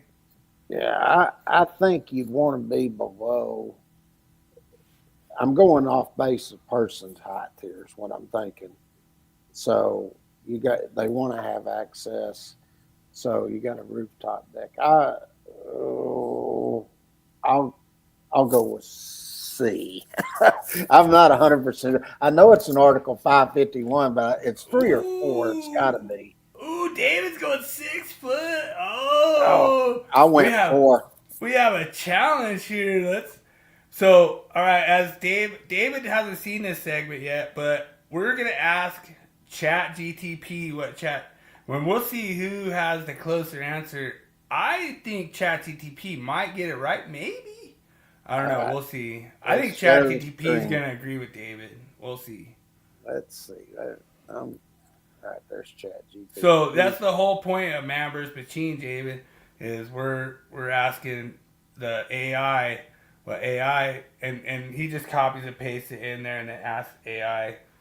All right, let's see what AI says. I'm telling you, the multiple choice, like really, it screws up AI. AI gets confused, I think. Calculating. Oh, it went with 6 foot. Ooh. All Sounds right. like we are going to have to go into Link. Let's go. We're going to have to look at, what is it, 551? Yeah, give me a minute. I've got to go in. I haven't. I don't have it in my tab yet. I want to say it's 551 somewhere. Yeah, it's in 551. That's recreational All right. vehicles. All right. Give me a second. It's loading right now. Okay, that was 2023, right? Yes, sir. 100%. Okay. You know what? That is a flaw I did wrong. I didn't put the code cycle Let's in there. go find this sucker. I need to do that now that I'm putting 2026 in there now. Come down. Do you know what section it is? I don't. I want to say it's 551-43 possibly. Yeah. It's in the probably 30s or 40s. I could be wrong, but I don't even know. They probably don't even have a 30s or 40s in there. I don't know. I just remember it was in receptacle locations, and the thing that was funny was I didn't think that recreational vehicles had receptacle locations in there. It could be earlier. It could be like 5. There it is. 551-41B4. There you go. And it says the receptacle shall not be located more than 4 foot above the balcony, deck, or porch surface. King James gets it right. Oh, man. Yeah, baby. Yeah. Oh, man. I didn't think I was going to get that, and I'll be honest. Oh, man. Okay, let me. Crushed it. I can't believe you got I got that lucky one. on that one. Oh, you got way lucky. Just so David knows, King James, I think, has like 7 wrong or like maybe 3. like 4 or so. 3. I've Like, missed 3 out of like 200 of them. Yeah, it's been a lot, but you got lucky. You flipped your freaking Hillary Clinton coin on that one. I know you did. I guessed. I said it before I did it. 551.41. Is that 41B2? Yeah, 41B2. B2.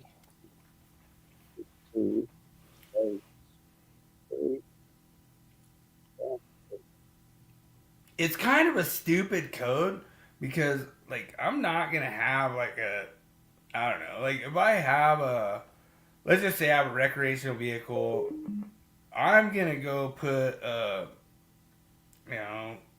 going to just run an extension cord up, like, whatever, I mean, to put it in the mastery log. Oh, man. Place this in the mastery log along with all the other questions that have been asked. Oh, it says it said that was a great catch. Yep. Okay. We gave it feedback and all that. That's ready to go. We don't have to. Oh, it's writing responses now. Oh, well, it's just telling me the mastery log that we create. Okay. So basically, it admitted it's wrong. Oh, yeah. Yeah, it always does that. All right. So, really awesome. King James, once again, another victory. Like I say, that's pretty cool. What did David say? B4 in the 26. It was B2 in the 2023. Gotcha. All right. Well, no, thanks for checking it out, David. I think it's a lot of fun. It'll be more fun. Don't leave because we got the Willie Quiz. Oh yeah. Let's start it. Let's do it.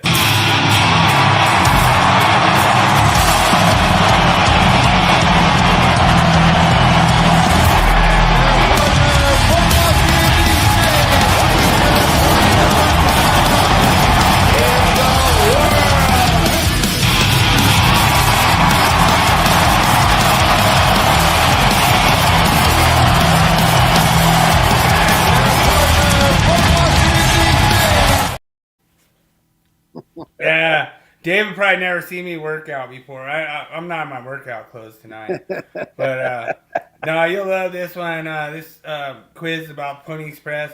Question number 1. The Pony Express operated for approximately how long? A, 6 months. B, 12 months. C, 18 months. D, 22 months. Or E, 25 months. Good luck, everyone.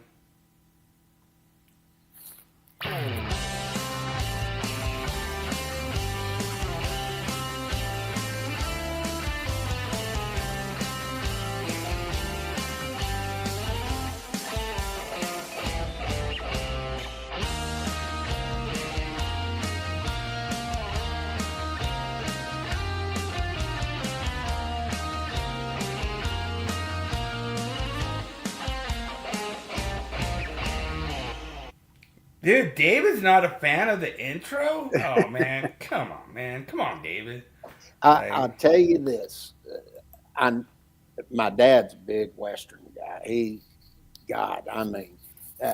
We went to a lot of different museums. And I remember him talking about this. You know the reason why the Pony Express, it quit operating after just a little bit of time? I think it was because of the railroad.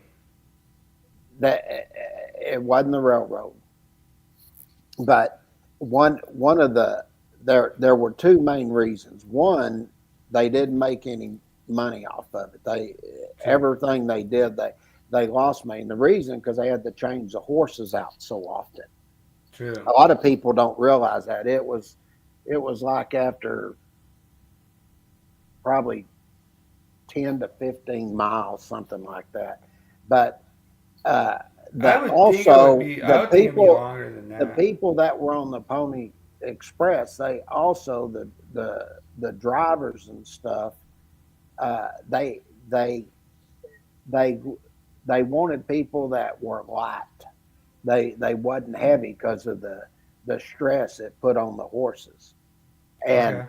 I remember all of this. I remember reading about it. I was like, man, that's pretty cool. But I think it was only like a year and a half that the Pony Express operated. So okay. I'll go 18 months. All right. So looks like Daniel's saying 18 months. David Englehart is going 18 months. Good.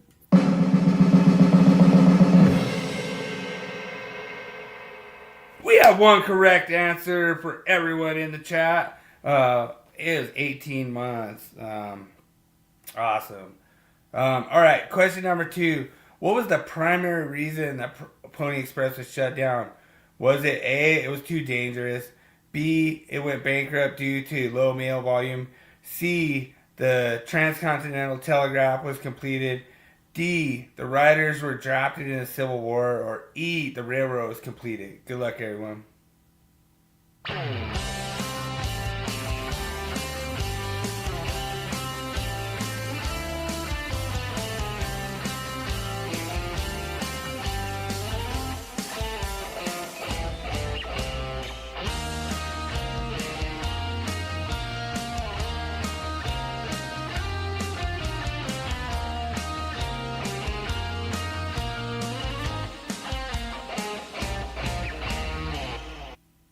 This one's an easy one. I know exactly why it was. All right, so Daniel's saying C, the transcontinental telegraph was completed. Yep, that's correct. All right, so David is saying the telegraph. Yep. Let's see if everyone. We have 2 correct answers tonight. Oh man, I cannot believe we're gonna have a perfect one. We're gonna have to break up the tiebreaker. I just answered this. Oh God, I can't believe I answered this. Yeah, you might have. I just gave him the answer. God. You might have answered this right. You might have answered it wrong. All right. How often did the Pony Express riders typically change horses? A, every 5 miles. B, every 10 to 15 miles. C, every 30 to 40 miles. D, only at major cities. Or E, at designated stops. Good luck, everyone.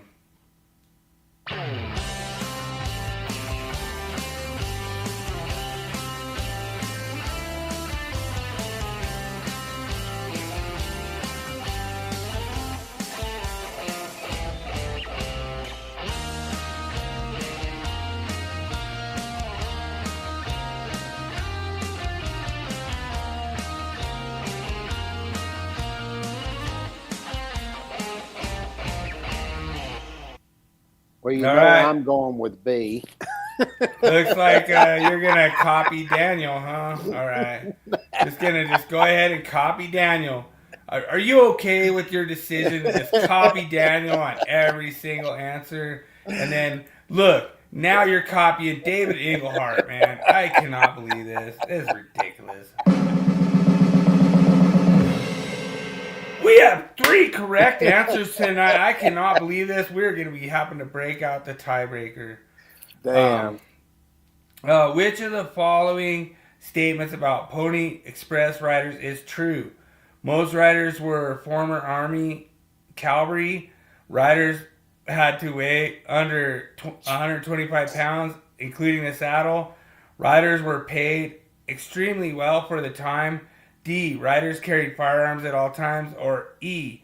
All riders carried a horn to signal they were arriving. Good luck, everyone.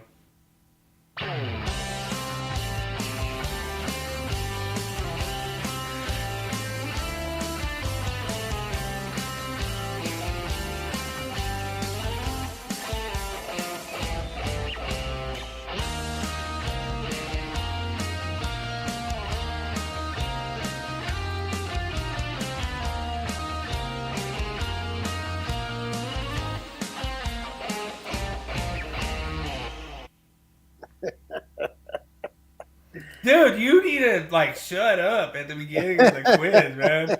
Like you're telling all your opponents the answers. But I'm going with B. I don't remember the exact way, but I know they had to be. Yeah. dude, you're just gonna copy Daniel's answers on every single I one know. today? Come on, man. Oh my goodness. Oh, David Englehart. Oh, dude, that's a good one, man. Like, they could have carried firearms at all times too. Like, that's a good one. Let's see who has the right answer.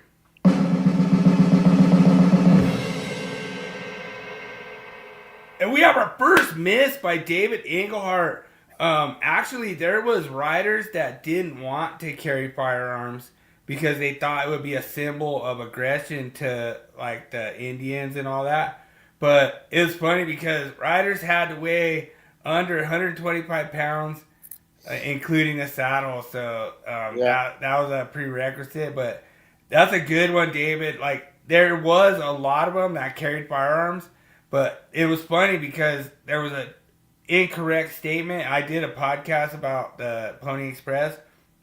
And there was a lot of riders that didn't want to carry firearms because if the people like there's people trying to attack them, and they're like if they saw the firearm, they would think that they were trying to attack them because they had a firearm. So that's the reason they didn't want to carry firearms. So question number 5: which future famous American figure was briefly associated with the Pony Express? Was it Wyatt Earp, B. Buffalo Bill Cody, C. Wild Bill Hickok, D. Jesse James, or E. Davy Crockett? Good luck, everyone.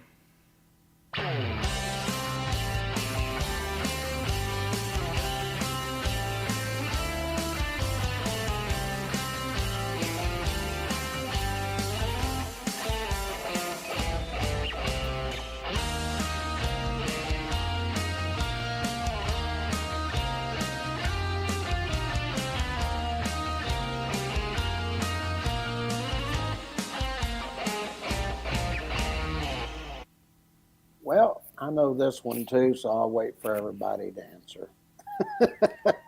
Oh, dude. Oh, David Englehart is going with Davy Crockett. Dude, that's a good one. Looks like Daniel is going with B. I wonder, Buffalo how do Bill you Cody. know that? It's Buffalo Bill Cody. I know it, but I'm surprised he knows that. Man, we gotta go into. Let's see. David has E. Davy Crockett. When we talked about that with the Alamo. Davy Crockett was involved with the Alamo. Let's see. Yeah.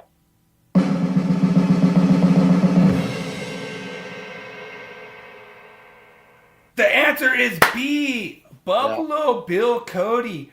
We have to go into a tiebreaker round between King James and Daniel. All right. And so you can answer too if you want to, David. yeah, and David could actually tie. Oh no, he can't. He got two wrong. But what David doesn't know is that if you tie with King James, you get the win. So so Daniel has the option to win or go home. And so yeah, dude, it's really cool, man. Yeah, dude. Yeah, just copy Daniel, dude. That's what King James does. All right. So, what is the mileage from the Pony Express going from Missouri to, I believe it was San Francisco? What is the closest mileage without going over? Missouri to San Francisco. Yeah, closest mileage without going over. It's not 5,000, Daniel. No, just kidding. No, he It's said not. It's a not lot more than 5,000. that, didn't he? It's not 5,000 years. Remember, he said 5,000 years Yeah, on the Rome one. I think I'm trying because we drove. We actually, when we were doing our book stuff, we left here and we actually drove to San Francisco. Ooh, Daniel has an answer in the chat. I think he's pretty close. We'll see. I think I'm gonna go with. Just thinking about it, I'm probably gonna go with about 900 miles. All right. Let's see. Daniel could take the win tonight. What did he go with? 1,500. Oh. The exact mileage is about 1,699. Daniel takes the win for the first time. And this is really unprecedented. But Daniel this month takes the win. King James has been talking smack for a while. And 900 doesn't even get you into Utah. So you'd be stuck in Death Valley at 900.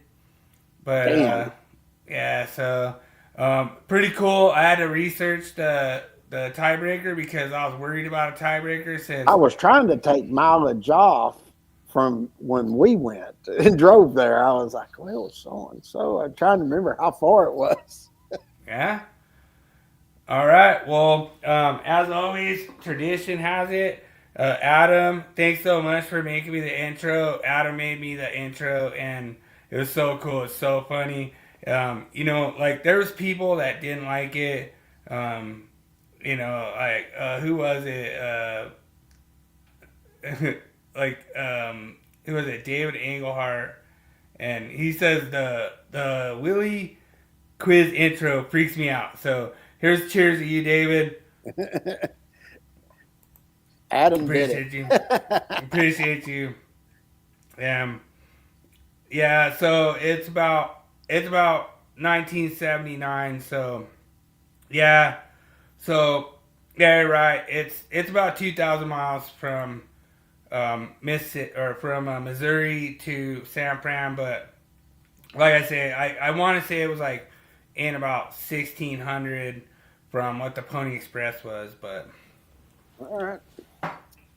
Daniel takes the victory. You can go see the burnouts at Daniel's driveway this week, King James. All right, one last thing. Got Wall of Shame picture. Let's do it. Shame. Shame.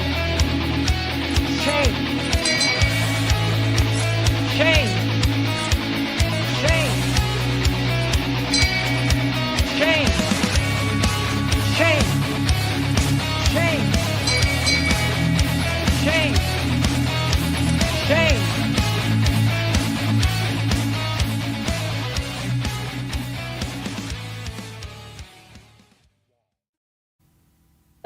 Shame. Shame on you for putting that in that way. Oh, dude, you're gonna love it.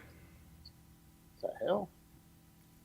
Yeah, it was weird because it was like up above a ceiling and like they tore it out like that. And I was like, So what? they basically got all the different cables coming into the box. Looks like AC cable coming in. But they Then got like a plugged in. Yeah, what's it plugging into? No, I have no idea. Well, no, but this was like above it was like plastered like that. Like it was buried above something. Well, So that like, is. so Wow. it's like a plugged in something above. It's like not accessible at all. I bet you they're plugging in a light or something. Maybe, but there could have been a fact like maybe at one point it was accessible, and then they wanted to like do something, so they just like plastered over it and just buried it. I like how you wrapped it up in tape. Yeah, yeah. Kept it for about 20 years or whatever, you know. But Well, somebody look at found that. it. That one cable run through there. They got a one-hose strap on it. Yeah, I know that's not listed.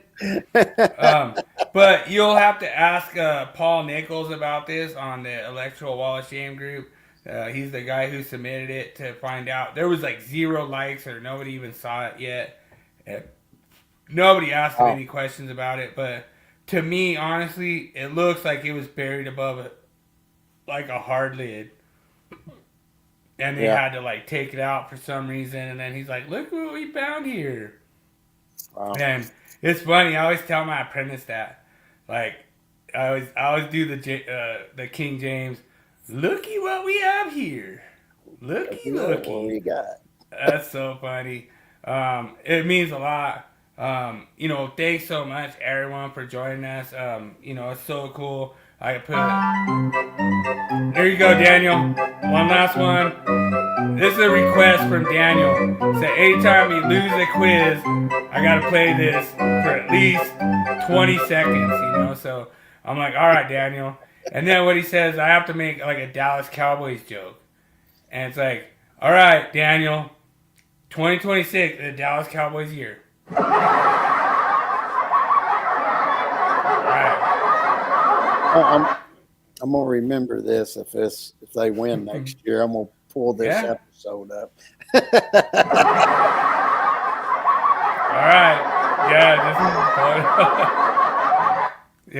that's for you, Daniel. Daniel requested it. That's not for me. I'm not doing that. That was Daniel. Daniel requested it.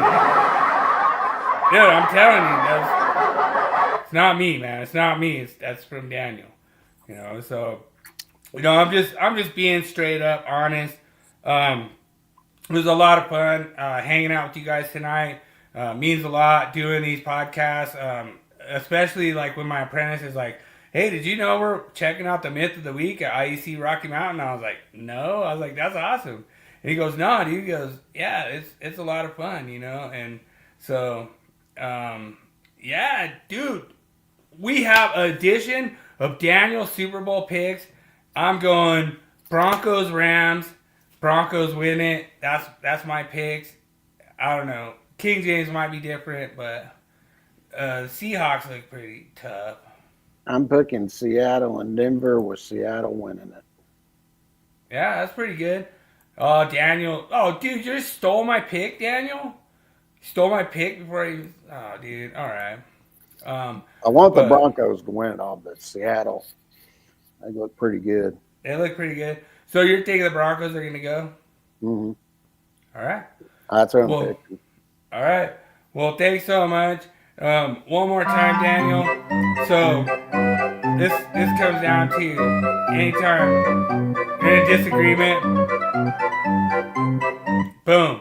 That's all you gotta do. Just play that little clip, So, oh man, David Englehart's going New England versus Rams with Rams winning it. Nice. That's a good one. It go either way. It's going to be a good weekend to watch. Either way, Kroenke wins. So we're going to be iced in, so I'm going to enjoy football and doing some work. All right. Well, sounds good. Appreciate you putting this together, sir. Thanks so much. We had a lot of fun. Thanks for sticking around, David. Looks like Weed Man just came in to, do his little thing. No accusations at everybody. Yeah, it didn't stick this time, but appreciate you guys coming, hanging out. Comment section is more of the beneficial people having beneficial comments. And like I say, I apologize to David for a little bit of the drug use meme, but it's not advocating for the drug use. Just a big disclaimer to all the kids out there. If there's white stuff coming off your breakers, do not chop it into things and snip it up your nose. So that is not what I intended that to be. So appreciate it. Thanks everyone for joining. Means a lot. We just try to be like really funny every week, and it's a lot of fun. So I appreciate you, King James, put it together, and we will look forward to seeing you guys on Monday for a really awesome podcast. So Monday morning, coach. All right. Everybody have a good weekend. Enjoy some football. And yeah, he always does, though. He gets too wasted. He passes out about 7. But all right, yep. As always, remember, make every day an easy day. We're out. Have a good weekend, everybody.